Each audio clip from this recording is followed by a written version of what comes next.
Estamos aqui no Departamento de Direitos Humanos, Saúde e Diversidade Cultural para conversar um pouco sobre o Comitê de Inclusão e Acessibilidade da Fundação Oswaldo Cruz, onde nós estamos inseridos.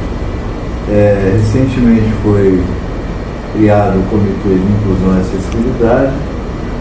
Isso foi uma conquista pelo fato de a gente ter hoje na Fundação Oswaldo Cruz uma política que está encarnada nesse comitê, digamos assim, para que a gente possa ter uma capacidade de receber pessoas com deficiência, pessoas que estavam, de alguma forma, não contempladas nas políticas da Fundação Oswaldo Cruz até um tempo atrás, e a gente vai fazer uma pequena roda de conversa aqui com o Aníbal Amorim, que é o nosso entrevistado de hoje, né?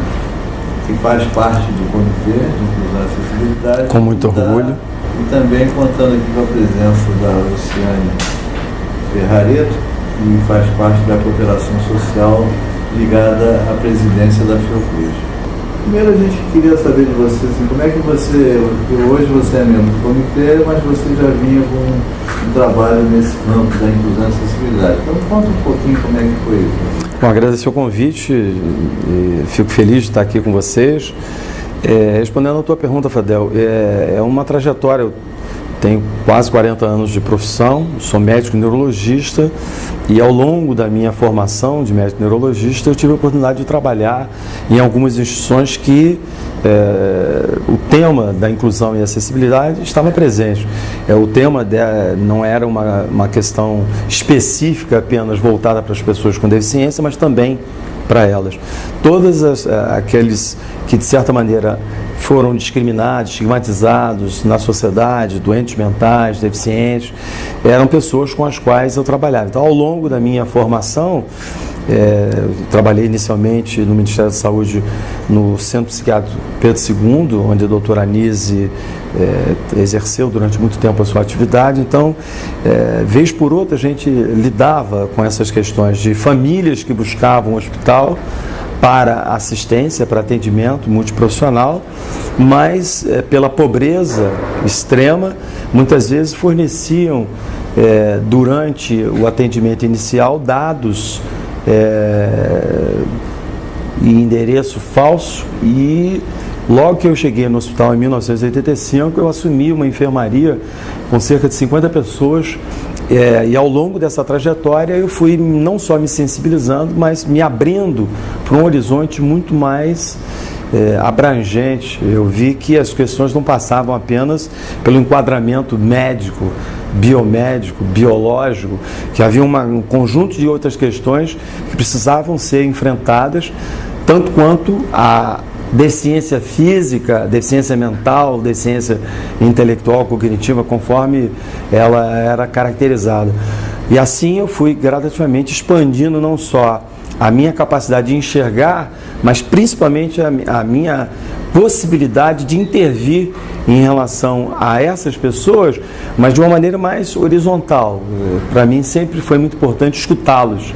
Na Fiocruz, eu integrei durante 8 anos a vice-presidência de Ambiente, Atenção e Promoção da Saúde. Eu era assessor do Dr. Valcler Rangel Fernandes, era responsável por desenvolver políticas e pensar projetos e programas que pudessem atuar nessa frente da interface de saúde, mas a partir da perspectiva de promoção da saúde. E nesse aspecto em particular, a questão da promoção da saúde, ela envolve a questão do empoderamento, da autodeterminação, do protagonismo, e nesse sentido isso atravessava um pouco da minha história, porque eu, ao longo desses anos de carreira, eu sempre procurei dialogar com as pessoas que estavam participando em instituições, mas não só na condição de assistidos, mas de pessoas que lutavam por seus direitos. Então essas coisas na realidade começavam a se interpenetrar. Eu sempre procurei trazer para dentro da minha atividade como médico contribuições da área de sociologia, da antropologia, da psicologia social. Então aos poucos o meu horizonte se expandiu. Então esse próprio termo, né, assistidos, né, a gente também que trabalha com pessoas surdas, né? Aqui na Fiocruz, procura não usar também, justamente para não ter essa conotação assistencialista, sem né? dúvida. E realmente eles serem protagonistas e claro. Da sua própria história. E daí, enfim, você está contando um pouquinho da sua trajetória profissional, né, no campo da deficiência. Você também atuou mais com movimentos sociais ou mais na sociedade civil também, no campo da deficiência? Sim, eu, durante o período em que eu estava no Ministério da Saúde, eu implantei, que nós tínhamos dentro do Centro Psiquiátrico Pedro II, uma trajetória de pensar a reforma psiquiátrica de uma maneira mais efetiva, contemplando a participação de líderes comunitários, de familiares e ex-familiares, pacientes e ex-pacientes, e nós tínhamos um congresso interno que pensava a instituição se deixando permear exatamente por essas lutas que vinham do campo democrático. Então o movimento social estava presente no congresso interno, não só apresentando teses, mas defendendo também as premissas que da reforma psiquiátrica eram fundamentais para que a gente pudesse avançar o modelo.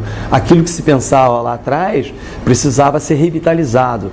Não lutávamos contra a oferta apenas de leitos psiquiátricos, medicação, uma visão às vezes até, eu diria, obscurantista, né? Que oferecia às vezes eletrochoque como se aquilo fosse um recurso terapêutico, e nós então, a partir dessa perspectiva dos congressos internos, começamos a plasmar dentro do hospital um conjunto de ações onde a sociedade estivesse envolvida diretamente. Então, nesse sentido, grande parte das nossas atividades se voltavam também para estabelecer uma ponte entre a instituição e a sociedade. Como eu já tinha, eu era diretor de núcleo sindical na oportunidade, e o hospital da década de 80 em diante, ele tinha dos 7 prédios, 5 estavam fechados, estavam abandonados. Eu propus uma tese no congresso interno de que esses espaços abandonados fossem utilizados para uma nova visão de enfrentamento da chamada exclusão do doente mental, do deficiente intelectual, qualquer que fosse a população que acorresse à instituição. E aí a gente conseguiu começar um programa de saúde mental que abria completamente as portas do hospital e envolvia a sociedade no diagnóstico entre aspas, daqueles problemas que eram tidos como problemas comuns naquela área. Era incomum pensar que, por exemplo, as pessoas fossem ao hospital fazer balé, que as pessoas pudessem fazer dança de salão. E ao criarmos o programa do Centro Comunitário, nós começamos a gradativamente abrir as portas e envolver a sociedade no enfrentamento dos problemas de saúde, principalmente na região do Engenho de Dentro. Aqui na Fiocruz, o seu campo de atuação também se focou mais com a saúde mental, ou ele se abre na questão da deficiência mais amplo? Como eu enfatizei anteriormente, o fato de eu estar numa vice-presidência que buscava trabalhar as questões de ambiente, atenção e promoção da saúde, essas coisas se interpenetravam. Era uma visão ecossistêmica onde essas coisas todas estavam presentes. Então, ao fazer e pensar a Fiocruz como um cenário de políticas públicas, a gente tinha que ter um olhar aguçado para aquelas instituições e aquelas lideranças da comunidade que, atuando dentro da instituição, dentro do centro de saúde, junto à cooperação social, junto à presidência da Fiocruz, pudessem contribuir para que este ativismo que se acontecia do lado de fora permeasse a instituição. E isso começou a acontecer também dentro da vice-presidência de Ambiente, Atenção e Promoção da Saúde. Várias iniciativas foram gestadas e projetos foram desenvolvidos a partir de editais, a partir de programas, captação de recursos, de tal maneira que a gente pudesse alavancar políticas públicas de promoção de saúde, que era o foco da minha atuação. Qual é o significado hoje, Aníbal, da criação do Comitê de Inclusão e Acessibilidade na Fundação João do Cruz? O que você vê que pode ser modificado? Enfim, quais serão os obstáculos que a gente vai ter? Se hoje eu tivesse que me definir quem eu sou, eu diria que eu sou muito mais um empreendedor social do que um médico. do que um psicólogo. E eu acho que um pouco dessa minha trajetória de empreendedorismo, né, como fellow da Choca, como ex-bolsista de uma organização internacional, foi exatamente estabelecer uma ponte entre a instituição e a sociedade. Então eu diria que o comitê, apesar de ele estar dentro da Fiocruz, ele é uma ponte entre a Fiocruz e a sociedade. O desafio dele é exatamente de ampliar, amplificar e ser um caminho de mão dupla entre a política pública que é feita aqui dentro e construída, mas também aquelas que na realidade acontecem de fora para dentro. Eu acho que o comitê, além dos desafios específicos que ele tem de pensar um plano de ação que ajude a instituição a avançar, uma instituição centenária, ele tem também como responsabilidade, como perspectiva, ouvir a sociedade, se abrir para as demandas e para as necessidades de saúde dessa população. Nesse sentido, a especificidade na nossa atuação vai depender também da capacidade sensível que a gente tem de escutar adequadamente aquilo que vem de baixo para cima. Eu acho que, de uma certa maneira, o comitê ele conseguiu expandir em todas as unidades pessoas, pelo menos interessadas e sensibilizadas com essa questão dentro da Fiocruz, né? O comitê está representado por várias unidades, né, da Fiocruz. Então, pelo menos a sementinha, eu acho que foi lançada. Se a gente comparar, pensar historicamente alguns momentos da instituição, eles são bastante representativos. Nós tivemos recentemente uma eleição onde, durante os debates, pela primeira vez, durante muito tempo, a gente tinha os debates com linguagem de Libras. Pensar uma instituição de 117 anos, com vários congressos internos, com várias eleições, e pela primeira vez ter esse tema sendo não só pautado, mas assumido de uma maneira plena, não só uma conquista, mas um marco histórico. O próprio comitê, ele nasce também da pressão das unidades e da regimentação, digamos assim, daquilo que já vinha sendo feito e que, de certa maneira, era invisível, digamos.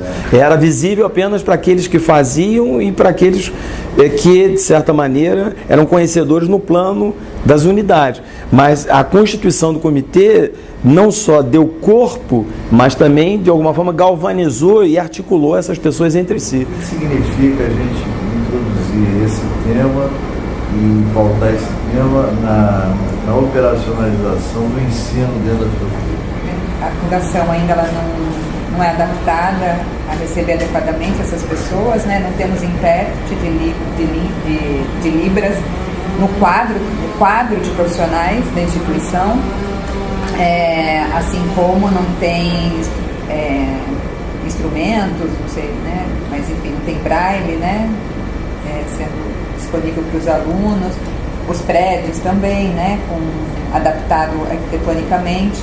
E eu destacaria também, Fabela, além do desafio na área da educação, que é um outro desafio também para a Fiocruz pensar, mas nesse mesmo sentido, os concursos da Fiocruz, né? Eles também não são adaptados a essas pessoas, né? Então, um cego, um surdo, ele não consegue prestar um concurso da Fiocruz, né? Então, também é algo, também um desafio, acho, né, para a instituição pensar e para o comitê atuar, né, nessa cobrança. Eu sempre tenho um cuidado de não usar a minha voz como um substituto da voz daqueles que têm conhecimento de causa, ou seja, aqueles grupos que vivem este processo de uma maneira tão íntima, eles é que deveriam, na realidade, ser...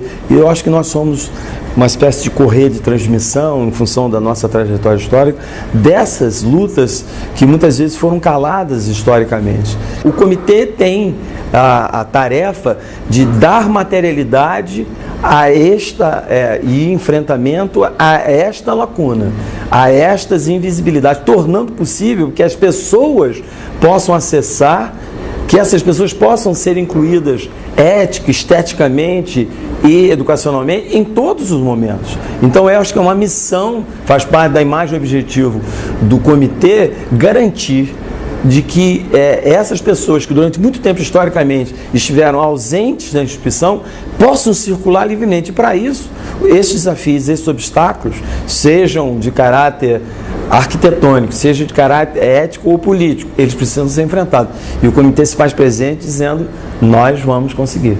Obrigado, Aníbal, obrigado, Cristiane, obrigado, Amanda, que ficou ali quietinha, nos observando, né? E obrigado ao Marcel, que é o nosso gerente de mídia. Obrigado a todos, muito obrigado.